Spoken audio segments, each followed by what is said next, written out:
नमस्कार दोस्तों। आज मैं आपके लिए एक ऐसी कहानी लेकर आया हूं जो आपके रोंगटे खड़े कर देगी। एक डरावनी, रहस्यमयी और बिल्कुल सच्ची भूतिया दास्तान।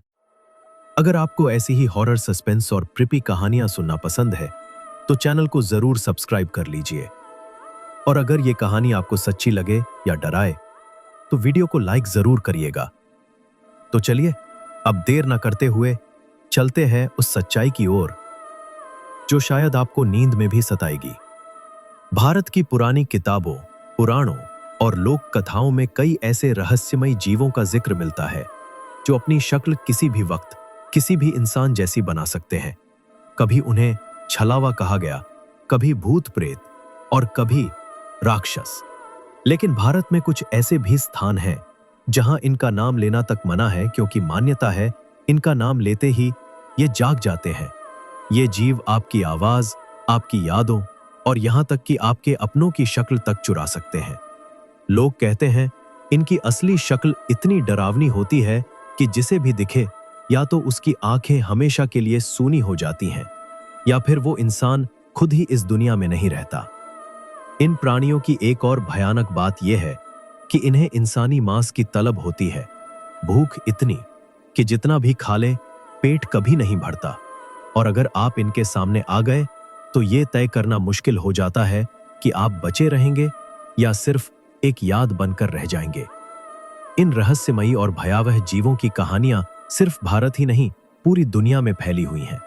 कहीं ये जंगलों में लोगों का शिकार करते हैं तो कहीं सुना गया है कि इन जीवों ने हफ्तों के भीतर एक पूरे गांव को निगल लिया। न लाशें मिली, न निशान, सिर्फ सन्नाटा। लोग इनसे बचने के लिए हर मुमकिन कोशिश करते हैं। कभी शारीरिक ताकत का सहारा लेते हैं तो कभी ओझाओं और तांत्रिकों की शरण में जाते हैं। मगर सच्चाई ये है, अगर इन जीवों की नजर एक बार आपके गांव पर पड़ जाए तो वहां से कोई ना कोई जिंदा वापस नहीं आता। और आज मैं आपको जो कहानी सुनाने जा रहा हूं वो ऐसे ही एक गांव से जुड़ी है, एक ऐसी खौफनाक प्रथा से जिसका असली सच सिर्फ कुछ लोगों को ही मालूम था। और उन चंद लोगों में एक मैं भी था। मेरा नाम प्रणव है। मैं बाड़मेर का रहने वाला हूं और पेशे से एक रियल एस्टेट कंपनी में काम करता था। मेरा काम था अलग अलग लोकेशनों पर जाकर बिल्डिंग प्रोजेक्ट्स को मैनेज करना। कभी नई बिल्डिंग्स की साइट देखना, कभी पुरानी इमारतों का सर्वे करना और उन्हें बेचने से पहले सभी पेपर वर्क व क्लियरेंस का ध्यान रखना। इस फील्ड में मुझे कई साल हो चुके थे।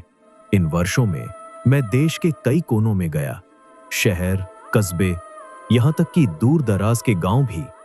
लेकिन जो कुछ मेरे साथ मार्च 2007 में हुआ, वो अनुभव ना तो मैं कभी भूल पाया और ना ही शायद आप भूल पाएंगे जब इसे सुनेंगे।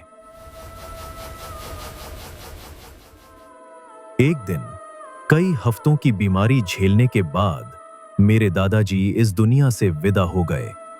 उनके जाने के बाद मुझे बताया गया कि उत्तराखंड के एक दूर दराज गांव में उनकी एक पुरानी हवेली है और अब वो हवेली मेरे नाम की जानी थी। उस गांव का नाम था बहादुरपुर। नाम सुनते ही एक अजीब सा सन्नाटा दिल में उतर आया, जैसे कुछ तो है वहां जो आंखों से नहीं पर एहसासों से महसूस होता है। कागजी कामों के चलते मुझे वहां जाना ही था, तो एक सुबह बाड़मेर से निकल पड़ा सीधे उत्तराखंड की ओर। सफर लंबा था, पहाड़ी रास्ते तंग थे और जैसे जैसे मैं बहादुरपुर के करीब पहुंचता गया एक गहरी बेचैनी सी महसूस होने लगी। शाम ढल चुकी थी और अंधेरा जंगलों की चादर ओढ़ चुका था जब मेरी गाड़ी आखिरकार उस गांव की सरहद पर पहुंची। बहादुरपुर एक ऐसा गांव जो चारों तरफ से घने जंगलों और ऊंचे पहाड़ों से घिरा हुआ था, जैसे कोई इसे दुनिया से काट कर अलग रखना चाहता हो। गांव में घुसते ही हवा में कुछ भारीपन महसूस हुआ। सब कुछ शांत था, जरूरत से ज्यादा शांत, जैसे यहां समय भी रुक गया हो।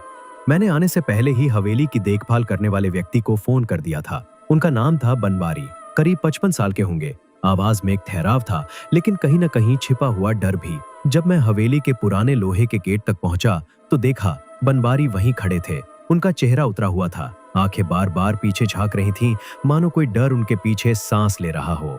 जैसे ही उनकी नजर मुझ पर पड़ी, वो तुरंत सीधा खड़े हो गए। नमस्कार साहब, उन्होंने धीरे से कहा। आशा करता हूं सफर ठीक ठाक रहा होगा। नमस्कार, मैंने जवाब दिया। इस हवेली की चाबी तुम्हारे ही पास है ना? मैंने देखा हवेली के मुख्य दरवाजे पर एक पुराना जंग खाया हुआ बड़ा सा ताला जड़ा हुआ था, जैसे सालों से किसी ने उसे छुआ तक न हो। बनवारी ने धीरे से अपनी जेब में हाथ डाला और एक भारी लोहे की चाबी निकाली। जब उसने वो चाबी ताले में डाली और मोड़ी तो ताले ने एक ठंडी मुरझाई हुई आवाज में क्लिक की और फिर दरवाजा धीरे धीरे एक करहाती खिंचती हुई चीख के साथ खुला, जैसे कोई बूढ़ा रूह अपनी नींद से जाग उठा हो। बनवारी ने मेरा सामान उठाया और बोला, आइए साहब, अंदर चलिए। मैं उसके पीछे पीछे उस वीरान हवेली के भीतर कदम रखता चला गया। जैसे ही अंदर पहुंचा, एक सर्द हवा की लहर मेरी गर्दन के पीछे से होकर गुजरी और मेरे रोंगटे खड़े हो गए। हवेली अंदर से और भी ज्यादा डरावनी थी जितनी बाहर से लगी थी। दीवारों पर जगह जगह गीली सड़ी हुई सिलाइयां जमी थीं, जो उंगलियों से छूने पर चिपचिपी और बदबूदार लगती थीं, मानो जमीन ने किसी की यादों को निगल लिया हो। हॉल बहुत बड़ा था और उस पर अब भी पुराने जमाने के भारी झूमर लटक रहे थे, जिनमें जाले लिपटे हुए थे और वो हल्की हवा में डोल रहे थे, जैसे किसी अनदेखी आंख ने अभी हमें आते हुए देखा हो। सीढ़ियां पूरी तरह लकड़ी की थीं, हर कदम पर करा उठती एक लंबी थकी हुई चीख, जो हर बार लगता था जैसे किसी को जगा रही हो। फर्श भी लकड़ी का ही था, मगर वहां एक अजीब सी सड़न की गंध फैली हुई थी, वही गंध जो उन जगहों से आती है जहां सालों से कोई इंसानी रूह नहीं चली हो। और उस बदबू के पीछे एक और गंध छिपी हुई थी, जो नासमझ दिमाग को समझा नहीं पा रही थी, लेकिन दिल बता रहा था, ये गंध मौत की है। हवेली भले ही पुरानी थी, मगर उसका ढांचा अब भी बहुत मजबूत था, जैसे किसी ने उसे वक्त की मार से बचाकर रखा हो। अंदर दाखिल होने के बाद बनवारी ने हवेली की एक पुरानी लालटेन जलाई। धीरे धीरे उस अंधेरे में एक मध्यम पीली सी रोशनी फैलने लगी, जिससे वो डरावनी हवेली थोड़ी कम भयावह लगने लगी, या शायद सिर्फ लगने लगी। साहब, अब आप यहीं बैठकर थोड़ा आराम कर लीजिए, बनवारी ने कहा। मैं गांव से आपके लिए खाने का इंतजाम करता हूं। इतना कहकर वो हवेली का दरवाजा खोलकर बाहर चला गया, लेकिन जैसे ही वो गया, उसके पीछे हवेली फिर से गहरे सन्नाटे में डूब गई। मैं अब अकेला था और उस वीरान हवेली की दीवारों के बीच सिर्फ मेरे कदमों की हल्की आवाज गूंज रही थी। इधर उधर घूमते हुए मेरी नजर हवेली के पिछवाड़े की तरफ पड़ी। कुछ ही कदमों की दूरी पर एक पुराना कुआं था, जो शायद सालों से इस्तेमाल नहीं हुआ था। उसके चारों ओर घास उगी हुई थी और कुएं के मुंह पर एक लकड़ी की जाली रखी थी, जो किसी वक्त में शायद सुरक्षा के लिए लगाई गई थी, या शायद कुछ छिपाने के लिए। हवेली के अंदर भी कई कमरे थे, लेकिन उनमें से ज्यादातर के दरवाजों पर भारी भरकम ताले लगे हुए थे, ऐसे ताले जो यूं ही नहीं लगते। या तो कोई कीमती चीज छुपी थी, या कोई ऐसा रहस्य जिसे दुनिया से छुपाकर रखना जरूरी था। उन्हीं कमरों और उस पुराने कुएं को देखकर मन में एक ही ख्याल आया, इस कागजी झंझट को जल्दी निपटाऊं और वापस बाड़मेर लौट जाऊं। मैं जन्म से बाड़मेर का रहने वाला हूं और ऐसी वीरान जगहों की आदत बिल्कुल नहीं थी मुझे। यहां की खामोशी जैसे हर चीज को निगाहों से नहीं, कानों से देखती हो। कुछ देर बाद बनवारी लौट आया, गांव से खाना लेकर। हम दोनों उस हवेली की पुरानी जर्जर डाइनिंग टेबल पर बैठ गए। लकड़ी की कुर्सियां चरमराईं और ऊपर झूमर की परछाइयां हमारे सिर पर कांपती रहीं। खाना खामोशी में ही निपट गया और तभी जैसे कोई बोझ उसके सीने पर बैठा हो, बनवारी ने मेरी तरफ देखा और बहुत ही बेचैन लहजे में बोला, ठीक है, एक बात कहनी है, लेकिन ठीक है साहब, अब मैं चलता हूं। बनवारी ने धीमी आवाज में कहा, सुबह होते ही आपके लिए नाश्ते का इंतजाम ले आऊंगा। अगर रात में किसी चीज की जरूरत पड़े तो बताइएगा। मैंने मुस्कुराकर कहा, अरे इतनी जल्दी क्यों जा रहे हो? मैं तो सोच रहा था आज की रात तुम यहीं रुक जाओ, वैसे भी हवेली में कई कमरे खाली पड़े हैं। मेरी बात सुनकर बनवारी कुछ पल के लिए ठिठका। उसके चेहरे की रंगत अचानक बदल गई थी। आंखों में एक अजीब सी बेचैनी थी, जैसे मेरी बात ने किसी दबी हुई याद को जगा दिया हो। वो पल भर को चुप रहा, फिर झुकी आवाज में बोला, साहब, दरअसल मैं इस गांव का रहने वाला नहीं हूं। मेरा घर यहां से थोड़ी दूर दूसरे गांव में है। मैं तो बस यहां सुबह से दोपहर तक हवेली की देखभाल के लिए आता हूं।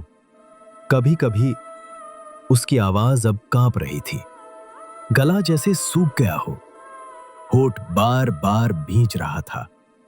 अगर मैं अब घर नहीं निकला तो अंधेरा हो जाएगा और यह रात में रहना सही नहीं होता। ये कहते हुए उसका चेहरा बिल्कुल स्याह पड़ चुका था। एक ऐसा डर जो वो मुझसे छुपाने की कोशिश कर रहा था, मगर उसकी आंखें सब बयां कर रही थीं। मैंने उसका कंधा थपथपाया और कहा, अच्छा ठीक है, तुम जा सकते हो, और हाँ, सुबह जल्दी आ जाना। बनवारी ने झुककर सिर हिलाया। मेरी बात सुनते ही बनवारी जैसे किसी अनकहे डर से चौंक गया और बिना कोई जवाब दिए फौरन दरवाजे की ओर बढ़ा। लेकिन जाने से ठीक पहले वो एक पल के लिए रुका, मेरी ओर मुड़ा और बहुत धीमी लेकिन बेहद गंभीर आवाज में बोला, साहब, मुझे पता है आप शहर में पले बड़े हैं, भूत प्रेत जैसी बातों पर यकीन नहीं करते। अगर रात में कोई आपका दरवाजा खटखटाए तो कृपया करके किसी भी हालत में दरवाजा मत खोलिएगा। उसकी बात सुनकर मैं ठिठक गया। एक अजीब सी उलझन ने दिमाग को जकड़ लिया। चेहरे पर हल्की मुस्कान थी, लेकिन मन के अंदर एक अनजाना डर धीरे धीरे पांव पसारने लगा था। क्या मतलब था उसका? वह कुछ पूछ ही पाता उससे पहले ही बनवारी तेजी से पलटा, अपनी पुरानी साइकिल उठाई और अंधेरे रास्ते में गायब हो गया। वह दरवाजे तक खड़ा रहा। सन्नाटा अब और भी गहरा हो चला था। फिर बड़बड़ाया, गांव वाले भी ना अजीब अजीब बातों में यकीन करते हैं। मैंने भारी दरवाजा बंद किया और भीतर लौट आया। अब मैं अपने कमरे की ओर बढ़ रहा था कि अचानक मेरी नजर उस कमरे पर पड़ी जो मेरे कमरे के ठीक बगल में था। अजीब बात यह थी कि उस कमरे के दरवाजे पर बाकी कमरों की तरह ताला नहीं लगा था। उस दरवाजे को देखकर ऐसा लगा जैसे वो दरवाजा मुझे घूर रहा हो, जैसे वो बुला रहा हो। धीरे धीरे किसी अनकही भाषा में मैंने अपनी जलती हुई लालटेन उठाई और उस कमरे की ओर बढ़ गया। हाथ कांप रहे थे, दिल की धड़कन कुछ तेज हो गई थी, लेकिन ना जाने क्यों पैर खुद ब खुद उस कमरे की ओर उठते चले गए। और फिर मैंने दरवाजे का हैंडल घुमाया और उस कमरे के भीतर दाखिल हो गया। जैसे ही मैंने उस कमरे का दरवाजा खोला, एक तेज सड़ी हुई धूल की गंध मेरी सांसों में भर गई। यह एक बड़ा सा कमरा था, पूरा का पूरा धूल से ढका हुआ। पुरानी लकड़ी की कुर्सियां, एक पुराना झूला जो अब भी धीरे धीरे हिल रहा था, जैसे किसी ने अभी अभी उसका इस्तेमाल किया हो। कोने में एक भारी लकड़ी की अलमारी खड़ी थी, उस पर जाले और धूल की एक मोटी परत जमी हुई थी। मैंने लालटेन ऊंची की और अलमारी की ओर बढ़कर उसके दरवाजे खोले। अंदर कुछ भी नहीं था, सिर्फ खालीपन और एक सन्नाटा जो भीतर तक गूंज गया। मैंने हल्का सा सिर हिलाया और अलमारी का दरवाजा वापस बंद करने ही वाला था कि तभी मेरी नजर नीचे गई। अलमारी के नीचे फर्श में एक खुला सा गैप था और उस गैप में एक पुराना मुड़ा तुड़ा कागज रखा हुआ था। मैंने झुककर वो कागज उठाया। वो इतना पुराना था कि जैसे किसी लाश की खाल हो, पीला, सूखा और कांपता हुआ। मैंने लालटेन की पीली रोशनी उस पर डाली और देखा, उस पर काली स्याही से कुछ लिखा था। शब्द धीरे धीरे उभरने लगे। इस गांव में जिंदा रहने के लिए 10 नियम बनाए गए हैं और इन नियमों को तोड़ने की सजा मौत से भी बदतर हो सकती है। अगर तुम इस गांव में एक और रात रहना चाहते हो तो इन रूल्स का पालन करना अनिवार्य है।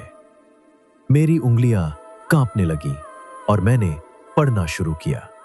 रूल नंबर 1, सूरज ढलते ही घर से बाहर मत निकलना। रूल नंबर 2, रात को अगर कोई तुम्हारा दरवाजा खटखटाए तो चाहे वो तुम्हारे किसी अपने की आवाज में क्यों ना हो, दरवाजा मत खोलना। रूल नंबर 3, रात 2 बजे खिड़की से कुएं की तरफ भूलकर भी मत देखना। जो वहां देखोगे वो तुम्हें देख लेगा। रूल नंबर 4, अगर गांव में कोई ऐसा इंसान दिखे जो अपनी आंखें बिल्कुल भी नहीं झपक रहा तो वहां से तुरंत भाग जाना, वरना तुम अगला बन जाओगे। रूल नंबर 5, रात 12 बजे के बाद हवेली के किसी भी आईने में मत देखना। जो झलक दिखेगी वो तुम्हारी नहीं होगी। रूल नंबर 6, मैंने कागज को पढ़ना जारी रखा। हर एक नियम मेरे रोंगटे खड़े करता जा रहा था। रूल नंबर 6, अगर तुम्हें रात में गांव के मंदिर की घंटी बजती सुनाई दे तो तुरंत अपने कान बंद कर लो। वो जो आवाज है वो इंसानों की नहीं होती।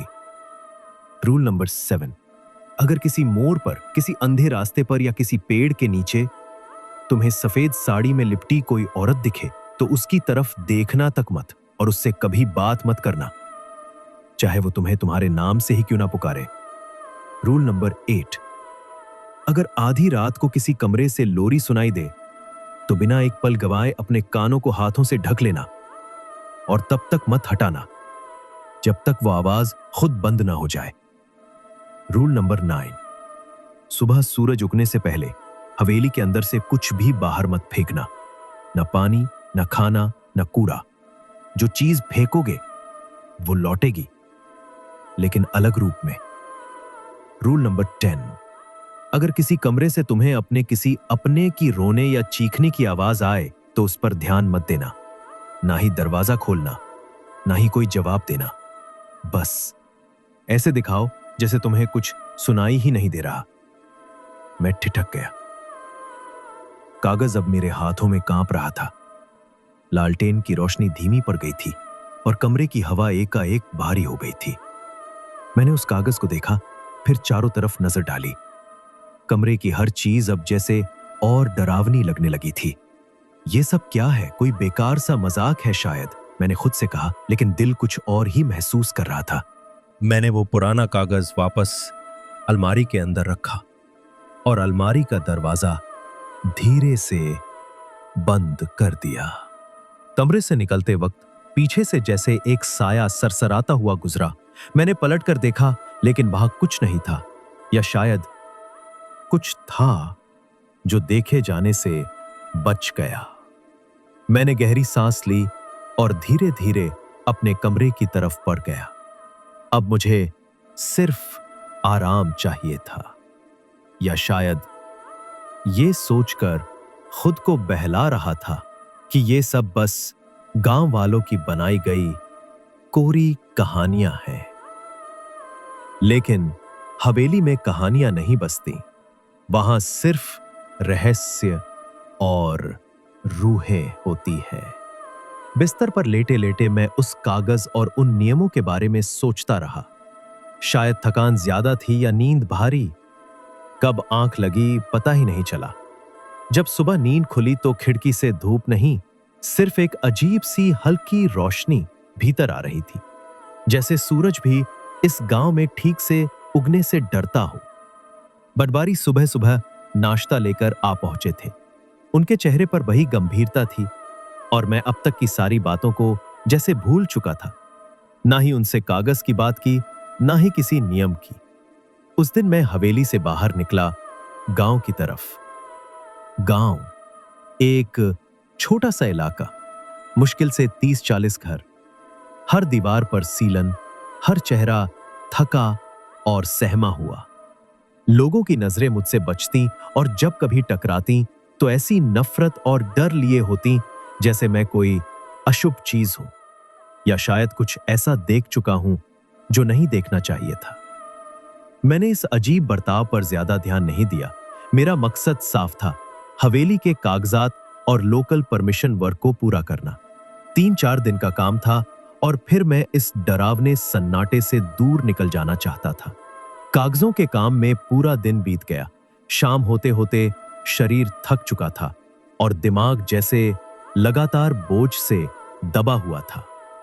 गांव की ये हवा, ये जमीन शायद मेरे शरीर को धीरे धीरे अंदर से तोड़ रही थी, या फिर वो चीज जो इन नियमों के पीछे छिपी है। शाम ढलते ही मैं अपने कमरे में चला गया और जाने कब नींद ने मुझे जकड़ लिया, पता ही नहीं चला। आंख खुली सीधा रात के 11 बजे। कमरे में घुप अंधेरा था। हवेली की दीवारें सांस लेती सी लग रही थी। हर कोना सिसक रहा था। मैं उठकर किचन की तरफ गया, जहां बनबारी ने रात का खाना पहले से रखा था। थोड़ा खाकर बाहर बरामदे में आया और एक सिगरेट जला ली। कोहरा छाया हुआ था। ठंडी हवा में एक अजीब गंध घुली हुई थी, जैसे पुराने खून की या जले हुए मांस की। सिगरेट के धुएं के बीच मैंने सामने कुछ हलचल देखी। धुंध में गांव के कुछ लोग दिखाई दिए। वे छुपते छुपाते सिर झुकाए जा रहे थे। उनके हाथों में मुर्गियां थी, कुछ बकरियां भी, और उनका चलना सामान्य नहीं था। वे डर रहे थे, एक दूसरे की तरफ बिना देखे, बहुत जल्दी में, जैसे कोई रस्म निभाने जा रहे हों या किसी बलि के लिए शिकार। मैंने कदम आगे बढ़ाया, लेकिन तभी उन सब ने एक साथ सिर घुमाकर मेरी ओर देखा। उनकी आंखें बिल्कुल खाली, कोई रोशनी नहीं, कोई जान नहीं, बस एक ठंडी कोकली घूर। मैं वहीं जम गया। सिगरेट का धुआं अब मेरे फेफड़ों से नहीं, सीधा मेरे डर से निकल रहा था। अब क्या वो लोग सच में कुछ कर रहे थे, या मेरा दिमाग मेरे साथ खेल खेलने लगा था, या फिर वो सब उन्हीं नियमों का हिस्सा था। उन्हें देखकर मुझे थोड़ी हैरानी तो हुई, पर मैंने ज्यादा ध्यान नहीं दिया। शायद गांव में कोई रस्म हो रही होगी, मैंने खुद से कहा, और धीरे धीरे हवेली के अंदर लौट आया। अब बिस्तर पर लेट तो गया, लेकिन नींद जैसे मेरी आंखों से कोसों दूर थी। शायद शाम को सोकर गलती कर दी थी। अब तो जैसे नींद ने कसम खा ली हो कि नहीं आनी। मैंने घड़ी की तरफ देखा। रात के ठीक 2 बज रहे थे। कुछ करने को नहीं था, इसलिए मैंने हवेली के पीछे वाले एक पुराने कमरे की ओर रुख किया। वहीं कोने में रखी लालटेन को जलाया और एक पुरानी किताब लेकर उसे पढ़ने लगा। कमरे में अजीब सी खामोशी थी, सिर्फ पन्नों की सरसराहट और लालटेन की धीमी लौ की आवाज। लेकिन तभी किताब का एक पन्ना पलट ही रहा था कि एक बेहद अजीब और धीमी सी आवाज मेरे कानों तक पहुंची, जैसे कोई बहुत दूर, बहुत धीमे। मैं ठिठक गया। आवाज खिड़की के बाहर उस पुराने सूखे कुएं की तरफ से आ रही थी। मैंने किताब बंद की, धीरे से खिड़की के पास गया और पर्दा हटा दिया, और जो मैंने देखा उससे मेरी सांसें थम सी गईं। कुएं के किनारे एक औरत खड़ी थी, सफेद साड़ी पहने, भीगी हुई जमीन पर नंगे पांव, सिर झुका हुआ, और उसके शरीर से हल्की हल्की सिसकियां निकल रही थी। उसका चेहरा नहीं दिख रहा था, बस काले बाल चेहरे पर बिखरे हुए थे। वो बस खड़ी थी, बिल्कुल वैसे ही जैसे कोई इंतजार कर रहा हो, या जैसे किसी ने उसे वहीं छोड़ दिया हो, हमेशा के लिए। मेरे हाथ से पर्दा धीरे से सरक गया। रूल नंबर 7 अचानक मेरे दिमाग में कौंधा। अगर गांव में तुम्हें कोई औरत सफेद साड़ी में दिखे तो उससे कभी बात मत करना। मैं खड़ा था, एकदम चुप, धड़कनों की आवाज मेरे कानों में गूंज रही थी। मैंने देखा उस औरत के हाथ असाधारण रूप से लंबे थे, इतने लंबे कि उसकी उंगलियां जमीन को छू रही थीं। और फिर उसने अपना सिर मेरी खिड़की की तरफ घुमाया, सीधा मेरी ओर। उसका चेहरा किसी इंसान का चेहरा नहीं था। आंखें लाल और गहरी थीं, जैसे उनमें अंधेरा भरा हो। उसके होठों पर एक अजीब खौफनाक सी मुस्कान फैल रही थी, एक ऐसी हंसी जो दिल की धड़कनों को थाम ले। वो हंस रही थी, सीधी मेरी तरफ देखकर। मेरे रोंगटे खड़े हो गए, पैरों में जैसे जान ही नहीं बची। मैं बिना सोचे समझे खिड़की से पीछे हटा और सीधे दौड़ता हुआ ऊपर अपने कमरे में घुस गया। दरवाजा बंद किया, कुंडी लगाई और कांपते हुए एक कोने में बैठ गया। दिल जोर जोर से धड़क रहा था, सांसें तेज हो चुकी थीं। वो क्या था? कोई इंसान तो नहीं हो सकता था। इतने लंबे हाथ और वो चेहरा, वो हंसी। ये सवाल मेरा पीछा कर रहे थे, पर शायद डर की हदें पार कर चुकी थकावट ने मेरे होश को हर लिया। कब आंख लग गई मुझे खुद पता नहीं चला। सुबह जब मेरी नींद खुली तो बाहर से दरवाजे पर किसी के जोर जोर से खटखटाने की आवाज आ रही थी। मैंने उठकर घड़ी देखी। सुबह के 11 बज चुके थे। मैंने दरवाजा खोला और सामने बनवारी खड़ा था। उसे देखकर ऐसा लगा जैसे उसने कोई भूत देख लिया हो। उसने एक गहरी सांस ली और बोला, साहब, अब ठीक है ना? मैं तो डर ही गया था। सुबह से दरवाजा ही नहीं खुल रहा था। हाँ, मैं बस रात को थोड़ा देर से सोया था। मैंने आंखें मसलते हुए बनवारी से कहा और उसे अंदर आने का इशारा किया। अब हम दोनों टेबल पर बैठकर खाना खा ही रहे थे कि कल रात का वो मंजर एकदम से मेरे जहन में वापस लौट आया। मैंने खाने का कौर हाथ में रोकते हुए पूछा, बनवारी, एक बात पूछनी है तुमसे। वो मेरी तरफ देखने लगा। कल देर रात मैंने कुछ गांव वालों को देखा था। बहुत सारी मुर्गियां और बकरियां लेकर कहीं जा रहे थे। वो लोग डरे सहमे से थे। क्या तुम जानते हो ये सब क्या था? क्या किसी ने चोरी तो नहीं की? मेरी बात पूरी होते ही बनवारी का चेहरा उतर गया।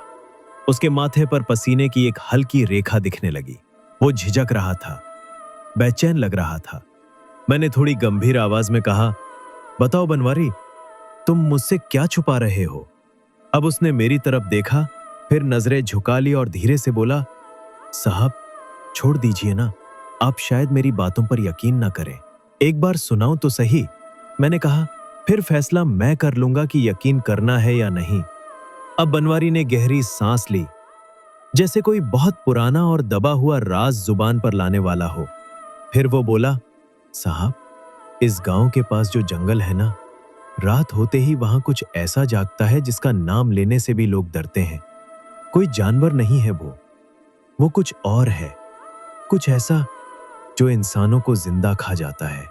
सालों पहले उस जीव की नजर इस गांव पर पड़ी थी और फिर एक एक करके गांव के लोग गायब होने लगे। कुछ की लाशें मिली और कुछ तो ऐसे ही हवा में गुम हो गए। आखिर में गांव वालों ने एक डरावना समझौता किया, उस चीज को जानवरों की बलि चढ़ाने का। हर महीने एक तय रात को उसके लिए बलि दी जाती है, ताकि वो इंसानों को छोड़ दे, ताकि वो गांव से दूर रहे। बनवारी की आंखों में डर साफ नजर आ रहा था। तुम ये कहना चाहते हो, मैंने कहा, कि कल रात जो मैंने देखा वो उसी बलि की तैयारी थी? बनवारी ने सिर झुकाकर बस हां में सिर हिलाया। और ये चीज, ये है क्या? कौन है वो? अब बनवारी थोड़ा और झुका, जैसे किसी साये की आहट से डर रहा हो। फिर उसने फुसफुसाते हुए कहा, वो इंसान नहीं है साहब।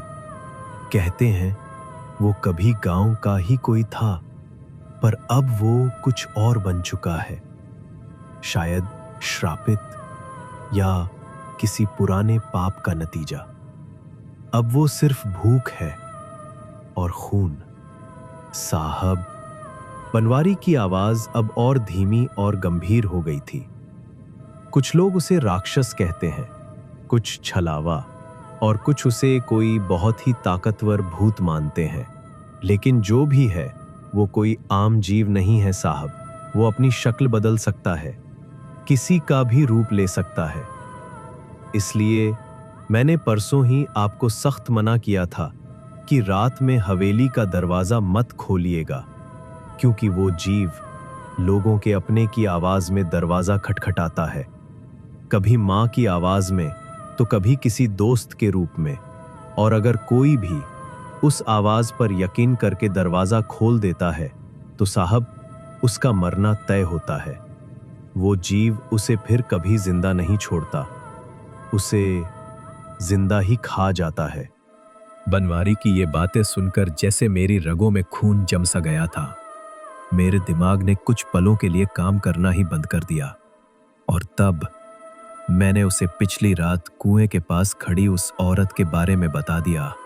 वो सफेद साड़ी वाली जो हंस रही थी, जिसके हाथ इतने लंबे थे कि उंगलियां जमीन तक छू रही थीं। बनवारी एकदम सन्न हो गया, फिर बमुश्किल बोला, साहब वो वही था, वो चीज। उसने एक चुड़ैल का रूप लिया था, लेकिन साहब अब उसकी आवाज और भी थरथराने लगी। उस जीव के चाहे कितने भी रूप क्यों ना हो, उसके शरीर की कुछ चीजें नहीं बदलती, जैसे उसके बेहद लंबे हाथ और वो डरावनी हंसी। अब मैं पूरी तरह चुप हो गया था। मेरे भीतर एक अजीब सा सन्नाटा भर गया था। मन में एक गहरी बेचैनी और डर बैठ चुका था। मैं सोच रहा था, अगर वो जीव मेरा दरवाजा खटखटाए तो क्या मैं उसकी चाल में फंस जाऊंगा या अब भी बच सकता हूं। लेकिन एक बात तय थी, हवेली के कागजात का काम कल दोपहर तक ही पूरा होना था और अब इस हवेली में एक और रात गुजारनी बाकी थी, शायद आखिरी रात। अब एक और रात मुझे इसी हवेली के भीतर गुजारनी थी। बनवारी वहीं मेरे सामने बैठा था। उसकी आंखों में अब भी डर की एक हल्की परछाई थी, जैसे वो इस हवेली को छोड़ने से पहले कुछ कहना तो चाहता हो, पर जुबान साथ नहीं दे रही थी। हम दोनों यूं ही बातों में खोए रहे और पता ही नहीं चला कि कब दोपहर ढलकर शाम की परछाइयों में बदल गई। फिर बनवारी एकदम से उठा, साहब अब मैं चलता हूं, सूरज ढलने से पहले यहां से निकल जाना ही बेहतर है। आप भी अपना ख्याल रखना। वो मेरी आंखों में झांकते हुए धीरे से बोला, कुछ भी हो जाए इस हवेली से बाहर मत निकलना। इतना कहकर वो एक झटके में अपनी साइकिल पर सवार हुआ और अंधेरे में कहीं खो गया। मैं कुछ देर वही दरवाजे पर खड़ा रहा, जैसे किसी अजनबी डर की आहट महसूस कर रहा हो। फिर भारी कदमों से वापस हवेली के भीतर लौट आया। अब रात के करीब 11 बज चुके थे। मैं अपने कमरे में था। दीवारों पर टंगी पुरानी पेंटिंग्स की परछाइयां लालटेन की मध्यम रोशनी में डरावनी सी लग रही थीं। मैंने बिस्तर पर बैठकर एक किताब उठाई और खुद से कहा, बस यही रहूंगा। कोई आवाज हो, कोई दस्तक हो, दरवाजा नहीं खोलूंगा। किताब पढ़ते पढ़ते नींद आ जाएगी, सब कुछ ठीक रहेगा। लेकिन ये सब बस एक झूठी तसल्ली थी, एक खोखली उम्मीद, क्योंकि इस हवेली की रातें तभी सामान्य नहीं होती और उस रात भी कुछ ऐसा होने वाला था जिसने मेरी जिंदगी हमेशा के लिए बदल दी। रात के ठीक 12 बजे थे। चारों ओर गहरी खामोशी थी, जैसे हवेली भी सांस रोककर कुछ इंतजार कर रही हो। तभी मुझे बगल वाले कमरे से किसी के रोने की आवाज सुनाई दी। बेटा पानी ला दे, नहीं तो मैं मर जाऊंगा। वो आवाज मेरे दादाजी की थी, ठीक वैसी ही जैसी मैं बचपन में सुना करता था। मेरे पूरे शरीर में जैसे बर्फ दौड़ गई हो, चेहरा सफेद पड़ गया। पानी बेटा, जल्दी कर।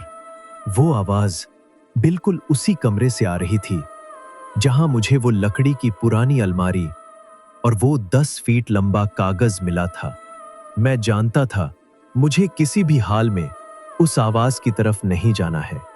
बनवारी ने साफ कहा था, वो जीव अपनों की आवाज में बुलाता है, लेकिन वो आवाज इतनी असली थी जैसे मेरे दादाजी सच में उस कमरे में हों, प्यास से तड़प रहे हों, मदद मांग रहे हों। मेरे कदम कांपे, पर मैंने खुद को जबरदस्ती रोका। नहीं, ये छलावा है। मैंने आंखें बंद की और चादर ओढ़कर बस एक ही बात दोहराने लगा, हे भगवान, आज बचा लेना। कुछ ही देर बाद वो आवाजें अचानक रुक गईं। एकदम सन्नाटा।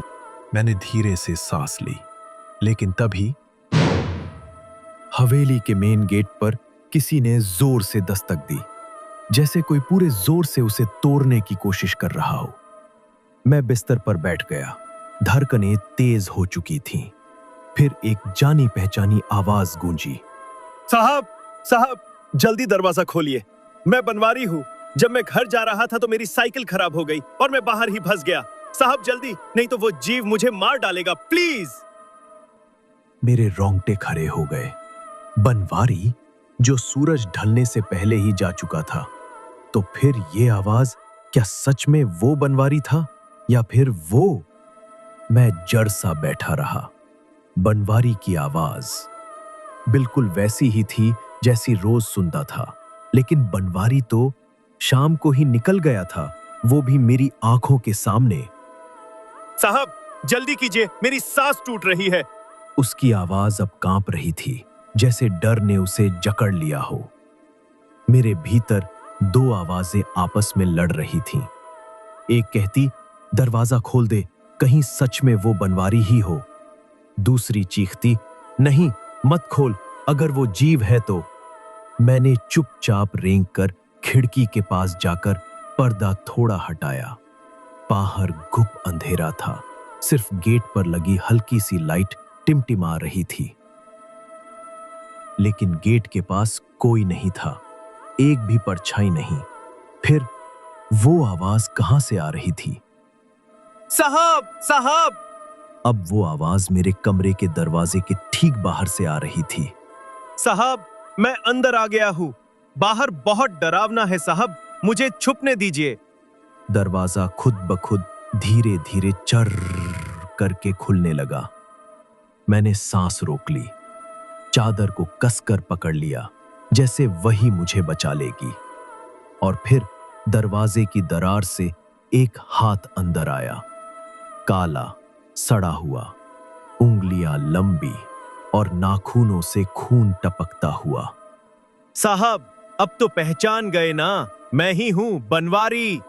लेकिन अब वो आवाज बनवारी की नहीं थी। वो गले में अटकी हुई, भूखी और मरे हुए जैसी थी। मैं चिल्लाना चाहता था, लेकिन गला बंद हो गया। तभी बाहर की आवाज अचानक रुक गई। मैंने राहत की सांस ली और जैसे ही कुर्सी पर बैठने को हुआ, प्रणव, प्रणव, बेटा गेट खोलो। ये आवाज, मेरे पैरों तले जमीन खिसक गई। ये मेरे पिताजी की आवाज थी। एक एक शब्द वैसा ही जैसी वो मुझे पुकारते थे। लेकिन उनकी मृत्यु को 2 साल हो चुके थे। मैंने अपनी आंखों से उनका अंतिम संस्कार किया था, अपने हाथों से उन्हें मुखाग्नि दी थी। तो फिर ये कैसे हो सकता है? बेटा, मुझे ठंड लग रही है, दरवाजा खोल दे। अब आवाज गेट से हटकर खिड़की की तरफ आ गई थी। मैंने धीरे से खिड़की की ओर देखा। कुछ दिखाई नहीं दे रहा था, पर खिड़की के कांच पर जैसे किसी ने अपनी उंगलियां रगड़ी हों, धुंध सी बनती जा रही थी। अब तक मैं बहुत से नियम तोड़ चुका था। हवेली में अकेले रुकना, बनवारी की बातों को नजरअंदाज करना, और अब मैं गेट खोलने जा रहा था, उस आवाज के लिए जो मेरे मर चुके पिता की थी। लेकिन अंदर कहीं एक डर बैठा हुआ था। क्या वाकई वो मेरे पिताजी थे, या फिर से कोई छलावा? फिर भी उनकी पुकार, प्रणव, बेटा, मेरे दिल की दीवारों को तोड़ रही थी। मैं दरवाजे तक पहुंचा, हाथ कांप रहे थे। जैसे ही कुंडी पर हाथ रखा, वो आवाज बदलने लगी, धीरे धीरे। प्रणव, बेटा। अब वो आवाज गहरी, खुरदुरी और डरावनी होती जा रही थी। प्रणव, खोल दरवाजा। अब वो मेरे पिता की नहीं, किसी और की थी। जैसे किसी जानवर ने इंसान की आवाज को निगल लिया हो और अब उसी में से बोल रहा हो, प्रणव, खोलना, तेरा इंतजार कर रहा हूं। मैं सुन खड़ा था, हाथ कुंडी पर ही जमा हुआ, लेकिन अब खोलने की हिम्मत नहीं बची थी। मैं समझ चुका था, वो बाहर मेरे पिताजी नहीं थे, वो कोई और था, कुछ ऐसा जो मेरी भावनाओं का इस्तेमाल कर रहा था। मैं घबराकर वापस आया, कुर्सी पर बैठ गया, सिर दोनों हाथों में थाम लिया। बाहर की आवाजें अब थम चुकी थीं, न कोई दस्तक, न कोई पुकार, बस सन्नाटा। मैंने गहरी सांस ली, खुद को समझाया, शायद अब सब ठीक है, शायद वो चला गया। बनवारी जो खाना लेकर आया था, मैंने उसे छुआ तक नहीं। जब मौत दरवाजे पर खड़ी हो तो किसे भूख लगती है? किसे याद रहता है कि आखिरी बार कब कुछ खाया था? दोस्तों, वो पूरी रात मैंने जागते जागते काटी।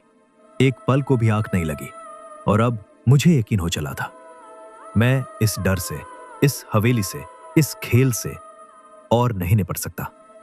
जो कुछ भी उस रात मेरे साथ हुआ, वो मेरे जहन से कभी नहीं मिटेगा। किसी तरह सुबह हुई और तभी दरवाजे पर दस्तक हुई। मैंने अंदर से आवाज दी, कौन है? बाहर से जवाब आया, साहब, मैं बनवारी। मैं ठिठक गया। बनवारी? कल रात भी तो उसने यही कहा था। लेकिन वो बनवारी नहीं था। इस बार मैंने दरवाजा नहीं खोला। मैं पहले भीतर गया और घड़ी देखी। ठीक 6:17। मैंने खुद को संभाला और धीरे धीरे दरवाजे की तरफ बढ़ा। सांसें तेज थीं, हाथ कांप रहे थे। गेट खोला।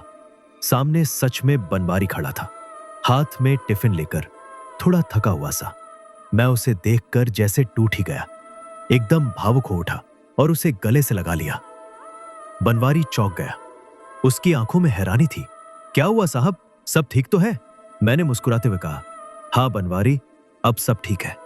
उसने राहत की सांस ली और खुश होते हुए बोला, साहब, मैं आपके लिए गरम गरम जलेबी और कचौड़ियां लाया हूं। जल्दी खा लीजिए, नहीं तो ठंडी हो जाएंगी, फिर स्वाद भी चला जाएगा। मैं उसके साथ अंदर आया और उसे डाइनिंग टेबल पर बैठाया। हम दोनों नाश्ता करने लगे। लेकिन मेरे मन में अब भी रात की परछाइयां घूम रही थीं। मैंने धीरे धीरे उसे पूरी आप बीती सुनाई। वो सुनता रहा, चुपचाप, बिना कुछ कहे। फिर उसने मुंह में कचौरी का टुकड़ा डालते हुए कहा, साहब, आपकी किस्मत बहुत अच्छी है जो आप बच गए, वरना इस हवेली में तो सिर्फ आवाज सुन लेने भर से लोग खौफनाक मौत मरते हैं। उसकी बात सुनकर मेरी रूह तक कांप गई। मैं सिहर उठा, मन ही मन भगवान का धन्यवाद किया कि एक और रात जिंदा निकल सका। नाश्ता खत्म होते ही मैंने बनवारी को धन्यवाद कहा, उसे अलविदा कहा और उस मनहूस हवेली से बाहर निकल गया। उस रात की यादें शायद कभी पीछा ना छोड़ें। लेकिन एक बात अब मैं जान चुका था, डर सिर्फ बाहर नहीं होता, वो भीतर भी पलता है। और अगर वक्त पर ना रोका जाए तो वो आवाज बनकर लौटता है किसी अपने की आवाज में। तो दोस्तों, ये थी मेरी एक खौफनाक और सच्ची कहानी। आपको ये कैसी लगी नीचे कमेंट करके जरूर बताएं। और अगर आप हमारे चैनल पर नए हैं तो डरावनी कहानियों की इस सीरीज को मिस ना करें, अभी सब्सक्राइब करें। और हाँ दोस्तों, अगर आप कमेंट में अपना नाम और अपनी जगह का नाम लिखते हैं तो अगली वीडियो में हम आपका नाम जरूर लेंगे। फिर मिलेंगे एक और डरावनी कहानी के साथ। तब तक के लिए अंधेरे से सावधान रहिए, क्योंकि वो कहीं भी हो सकता है।